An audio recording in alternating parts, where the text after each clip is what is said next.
से बोलिए जय माता दी।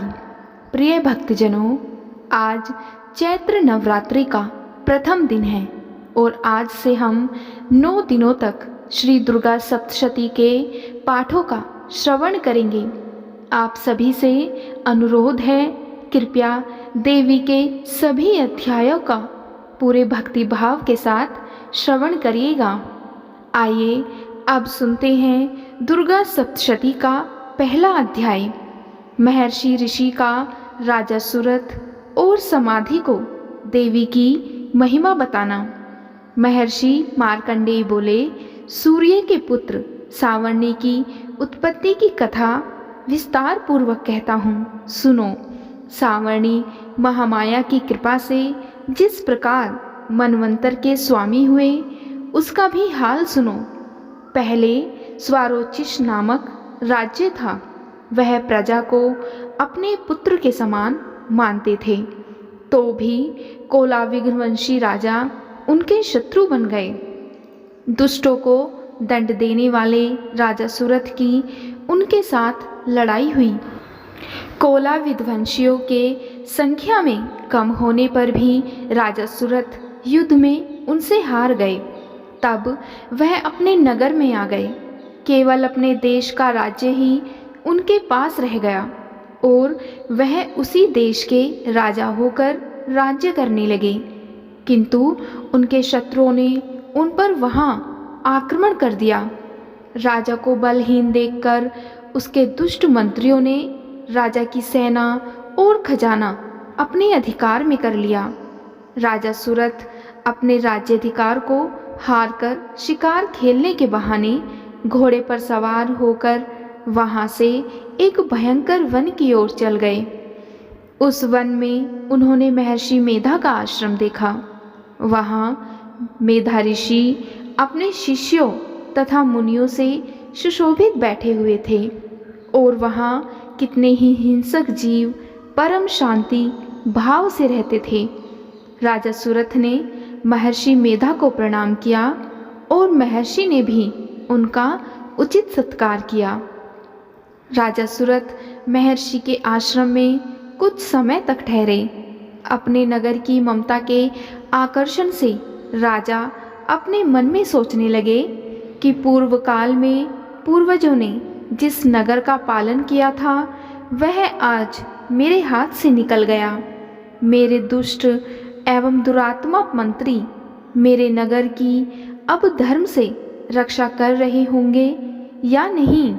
मेरा प्रधान हाथी, जो कि सदा मद की वर्षा करने वाला और शूरवीर था, मेरे वैरियों के वश में होकर न जाने क्या दुख भोग रहा होगा।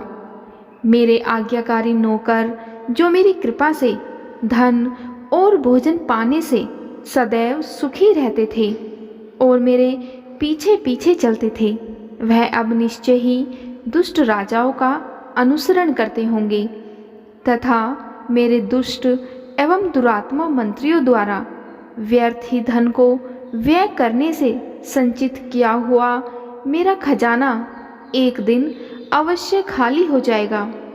इस प्रकार की बहुत सी बातें सोचता हुआ राजा निरंतर दुखी रहने लगा।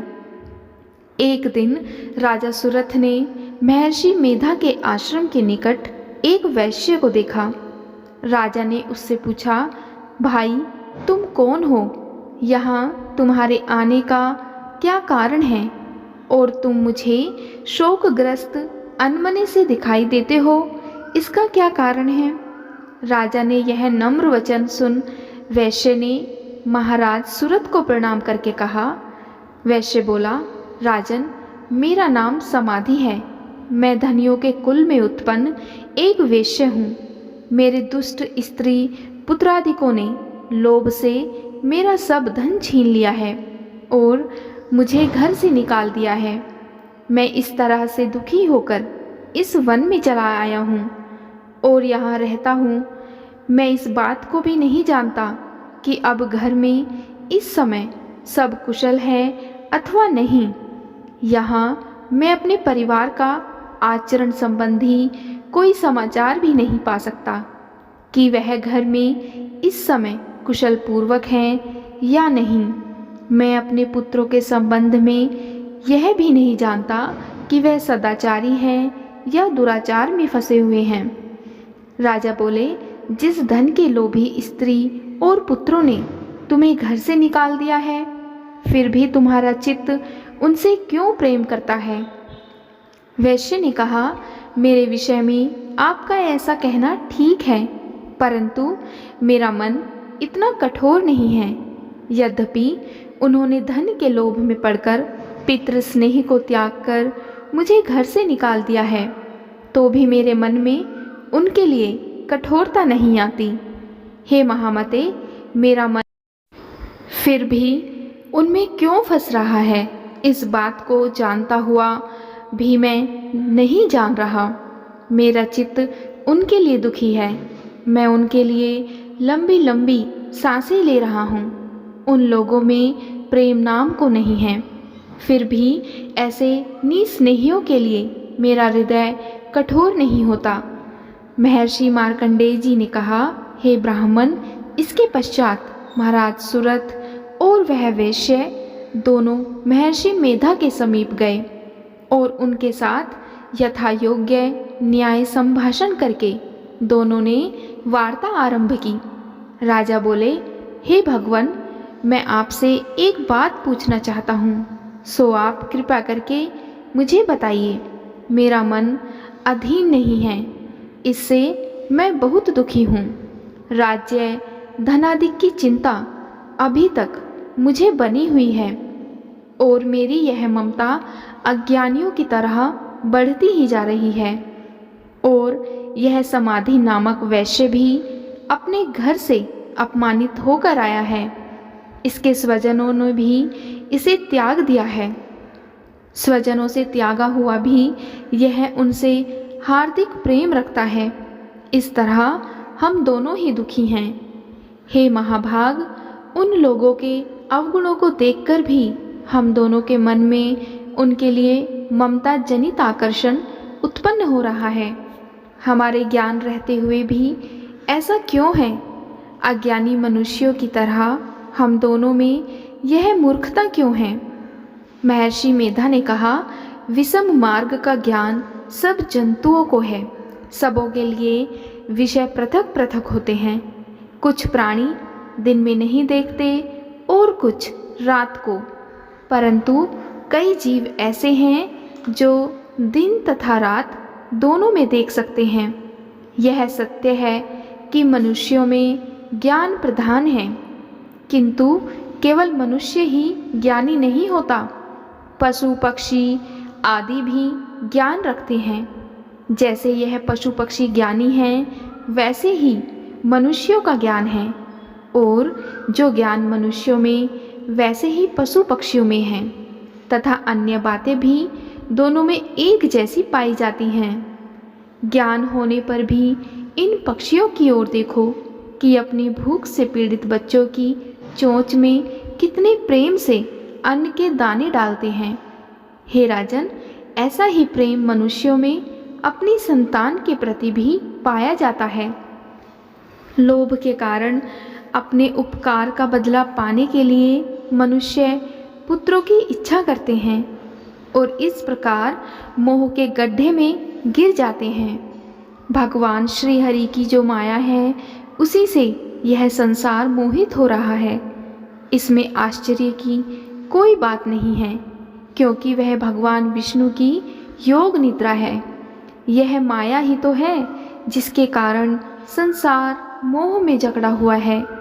यही मोह माया भगवती देवी ज्ञानियों के चित्त को बलपूर्वक खींचकर मोह में डाल देती है और उसी के द्वारा संपूर्ण जगत की उत्पत्ति होती है। यही भगवती देवी प्रसन्न होकर मनुष्य को मुक्ति प्रदान करती है। यही संसार के बंधन का कारण है तथा संपूर्ण ईश्वरों की भी स्वामिनी है। महाराज सुरथ ने पूछा, भगवान, वह देवी कौन सी है जिसको आप महामाया कहते हैं? हे ब्राह्मण, वह कैसे उत्पन्न हुई और उसका कार्य क्या है?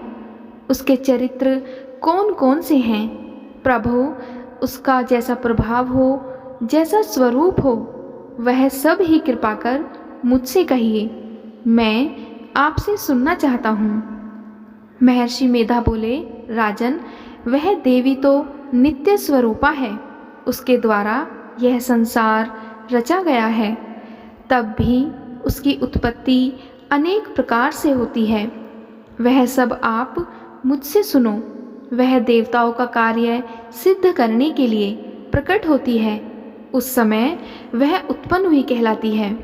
संसार को जलमय करके जब भगवान विष्णु योग निद्रा का आश्रय लेकर शेष सैया पर सो रहे थे, तब मधु कैटभ नाम के 2 असुर उनके कानों के मैल से प्रकट हुए और वह श्री ब्रह्मा जी को मारने के लिए तैयार हो गए। श्री ब्रह्मा जी ने जब उन दोनों को अपनी ओर आते देखा और यह भी देखा कि भगवान विष्णु योग निद्रा का आश्रय लेकर सो रहे हैं, तो उस समय श्री भगवान को जगाने के लिए उनके नेत्रों में निवास करने वाली योग निद्रा की श्री ब्रह्मा जी स्तुति करने लगे। श्री ब्रह्मा जी ने कहा, हे देवी, तुम ही स्वाहा, तुम ही स्वधा और तुम ही वशकार हो। स्वर भी तुम्हारा ही स्वरूप है। तुम ही जीवन देने वाली सुधा हो। नित्य अक्षर प्रणव में अकार, उकार, मकार, इन तीनों में माताओं के रूप में तुम ही स्थित हो। इनके अतिरिक्त जो बिंदु पथ अर्धमात्रा है, जिसका कि विशेष रूप से उच्चारण नहीं किया जाता है, हे देवी, वह भी तुम ही हो। हे देवी संध्या, सावित्री तथा परम जननी तुम ही हो। तुम इस विश्व को धारण करने वाली हो। तुमने ही इस जगत की रचना की है और तुम ही इस जगत का पालन करने वाली हो।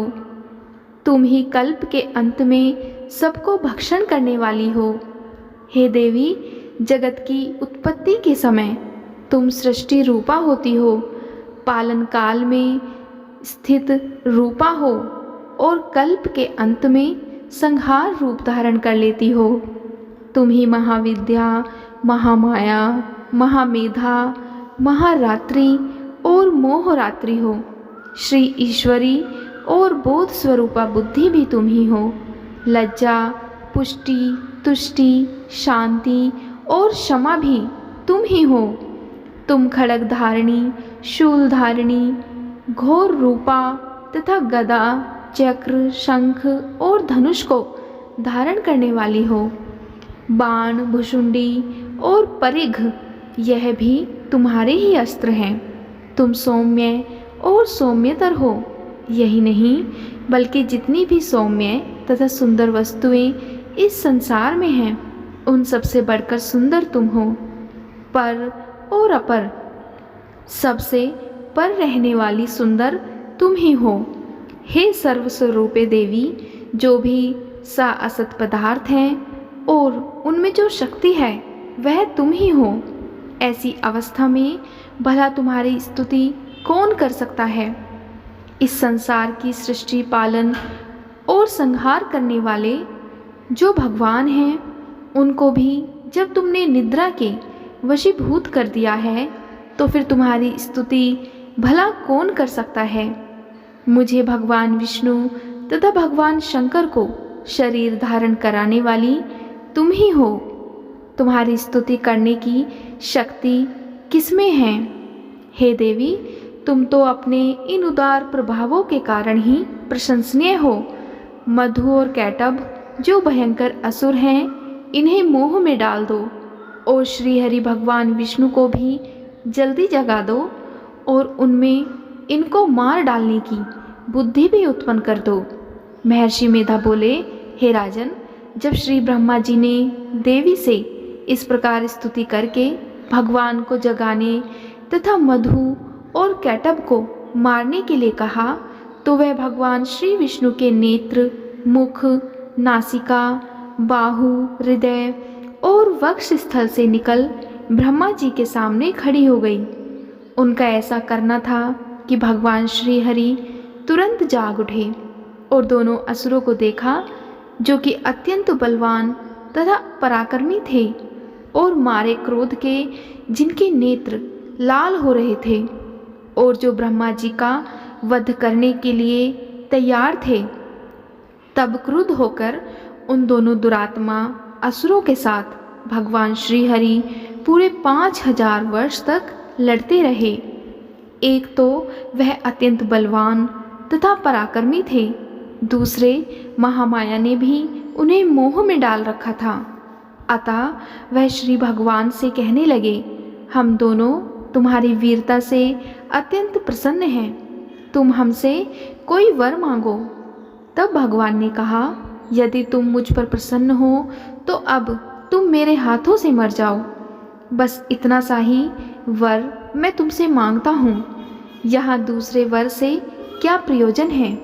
महर्षि मेधा बोले, इस तरह से जब वह धोखे में आ गए और अपने चारों ओर जल ही जल देखा तो भगवान श्री हरि से कहने लगे, जहाँ पर जल ना हो, सूखी जमीन हो, उसी जगह हमारा वध कीजिए। महर्षि मेधा कहते हैं, तथास्तु कहकर भगवान श्री हरि ने उन दोनों को अपनी जांघ पर लिटाकर उन दोनों के सिर काट डाले। इस तरह से यह देवी श्री ब्रह्मा जी की स्तुति करने पर प्रकट हुई थी। अब तुमसे उनके प्रभाव का वर्णन करता हूँ, सुनो।